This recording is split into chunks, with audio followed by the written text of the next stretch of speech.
Paano maging doktor dito sa Amerika? Unang-una, kailangan mong mag-aral ng pagka-doktor sa Pilipinas. So, 4 years ng pre-med, 5 years ng medical school. Pagkatapos nun, kailangan mong mag-examine ng licensure exam dito sa Amerika. 4 na exam yon. Step 1, Step 2, merong OET, tapos merong Step 3. Pagka pumasa ka na, kailangan mo mag-apply sa mga ospital. Papadala mo yung resume mo, yung mga scores, at yung mga clinical experience kung meron ka man. After that, kung magustuhan ka ng ospital, padadalhan ka ng invitation for interview. So, pagka nagustuhan ka ng ospital, mag-undergo ka ng tinatawag nating matching. So, irarank mo yung mga hospitals na may gusto sa'yo.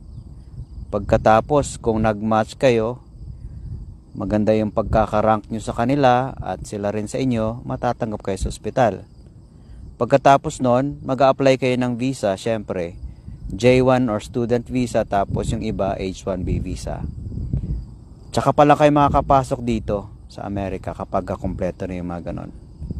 So, matagal na proseso ito, pero sa tingin ko, worthwhile.